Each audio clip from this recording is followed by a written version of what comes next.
Greetings class and welcome back. This is chapter 4 video over process costing. In this video I'm going to go through the material in chapter 4. We've already covered a lot of this in class, but this video will allow you to go back and review it and kind of give you an emphasis points that I want to emphasize in the chapter and things that will be important to future exams and so on. So really, job order costing and process costing have similar goals in mind, but the big difference is in the way that we're actually processing products. So for example, a job order costing, we were producing a smaller number of unique products in different jobs so that we would change back and forth between different products on a regular basis. In process costing, we're going to produce a lot of the same thing, and it's going to be generally focused on calculating the costs for processing in each department rather than each job. So an example here in the book is the potato chip manufacturer. And the flow of costs will look like this from Exhibit 4.3, where we actually take raw materials, wages payable, and manufacturing overhead and drop those into work in process for each department. So Department A will have materials, direct labor, and overhead. And once that's completed, it'll move to the work in process in the next department until it actually reaches the finished goods. And then once those finished goods are in place, once they're sold, they'll go to cost of goods sold. Now the journal entries look like this. So if we were taking raw materials and putting them into the process in the formulating department, we would basically credit raw materials inventory and debit work in process formulating. If we were doing the same thing with raw materials, but in the bottling department, we want to do the same journal entry, but the work in process is going to be for bottling. When we do labor costs, direct labor will be salaries and wages payable as a credit and a debit to the work in process for whichever department we're putting that into. Now, if we have indirect labor, we're going to credit wages and salaries and wages payable, but debit manufacturing overhead. They don't show that journal entry here, but they do show the journal entry for when we apply overhead. So when we actually do the application of overhead into the work in process, we show a credit to manufacturing overhead and a debit to the work in process for whichever department that overhead cost is applied. There's a little error here. Well, it's a pretty important error, but what we show is actually the movement of costs from one department to the other, but they don't have the distinction here. They have a credit for work in process formulating, which is correct. That's the first process in this example. The debit should be work in process bottling. So we move it from work in process formulating to work in process bottling.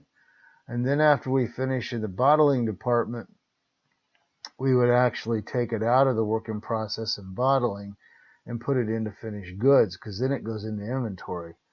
And then once we sell it, we take it out of finished goods and it's debited to the cost of goods sold. So when we really get into process costing, there are a couple of concepts we need to think about. First one is calculating equivalent units of production.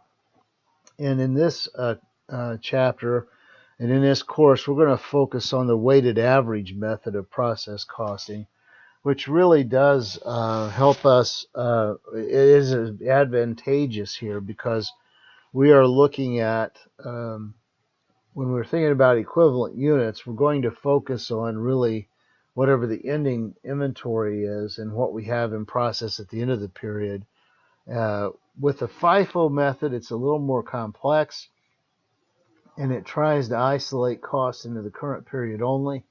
And it, by the way, it is good to know, but in this course, we're going to really focus on the weighted average costing method, which is easier to calculate. So just know that we're going to do the equivalent unit calculation based on weighted average method here. The second concept is that we understand what conversion cost is. And conversion cost is really related to manufacturing overhead and direct labor. So when we talk about conversion costs, we're really asking the question, what does it take to convert raw materials into the finished product?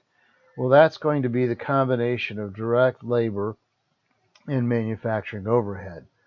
And then this equivalent unit calculation basically is going to look at what we've partially completed during the period. So we're going to have a number of goods that are in process at the end of the period, and we're going to multiply it by a percentage of completion that we have to arrive at an equivalent unit. Now, when we're doing a weighted average method, we're going to look at how that. Well, let me get to the calculation. The weighted average method is going to look at the equivalent units of production this way. We're going to begin with the units that are transferred to the next department or to finished goods, whatever we have. And we're going to add in equivalent units at the end of the period. We're not going to mess around with equivalent units at the beginning of the period. If we were working with FIFO, we would need to think about that, but not with weighted average. So weighted average, we're going to begin with units transferred to the next department or to finished goods plus whatever the equivalent units in ending work in process inventory are. So here's an example of what we're talking about with weighted average. We have, we're going to basically look at completion with regards to two parts. We're going to look at it with regards to the materials and when they're added in. It is possible for materials to be added throughout the process so that they may not be 100% complete at the end of the period. Here we have materials and units that are completed, that were completed at 100%. We have a beginning work in process inventory of 55%, 200 units. With a weighted average method, we don't really care about that. We're not going to bother with that. What we're really interested in here are these units that are transferred to the next department. So we have 4,800 units at 100% complete because they've been transferred to the next, they're ready to be transferred to the next department. We have 400 units that are at 40% complete for materials, 25% complete for conversions. So when we look at this, we're going to say, okay, 4,800 units were complete for the materials and conversion, and they were actually transferred to the next department. And then we had 400 units in process at the end of the month, but they were only 40% complete for materials and 25% complete for conversion. So we're going to multiply those 400 units by 40% for materials. We would have 160 equivalent units for materials. 25% times 400 would be 100 equivalent units for conversion. So our materials equivalent units for this example would be 4,960 because we're going to add the 160 we get in this calculation with our the 4,800 we transfer out. For conversion, we're going to have 4,900 units. So we're going to for materials, we have 4,960, but for conversion, we only have 49 because we have 100 equivalent units for conversion added to the 4,800 that were transferred to the next department. So we're going to think about units.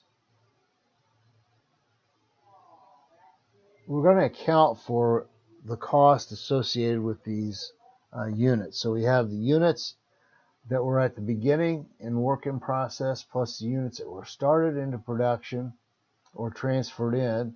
Those are going to be equal to the units in ending work in process plus the units completed and transferred out. So we're actually accounting for the flow of goods.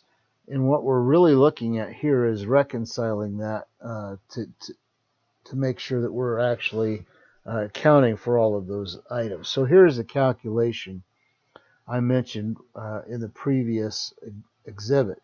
We take the 4,800 units for both materials and conversion. equivalent units for materials are 160. We add that in. That's 4,960. For conversion, we add in the 100 units that we calculate. That's going to be 4,900. Okay, so when we look at the visual for this, it looks something like this. We have this beginning work in process with 30% complete.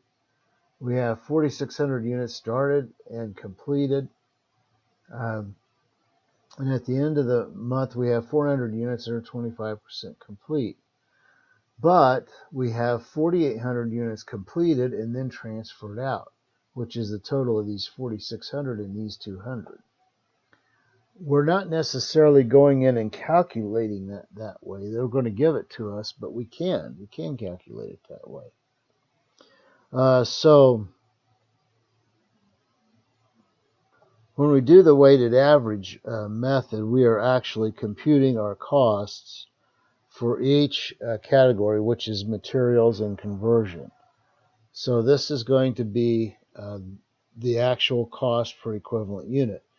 So we're going to have the cost of beginning work in process inventory plus cost added during the period divided by the equivalent units of production. Now give us a cost per unit. The example here then is we had costs in the beginning work in process for materials of 9,600. We added 368,600. Total cost is 378.2 divided by equivalent units of production, 4,960, gives us $76.25 per unit for materials. Conversion, though, we had $55.75 in cost to start with. We added 350,900 for 356,475. Divide that by 4,900, we get 72.75. So then we assign the costs to the units. So we have the equivalent units of production.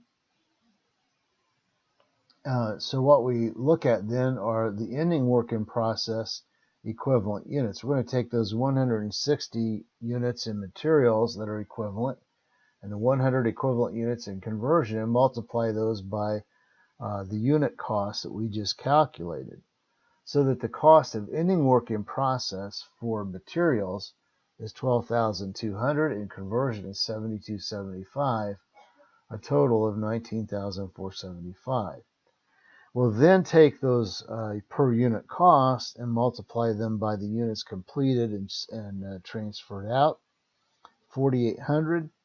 So if we do that by 76.25, we get 366 here.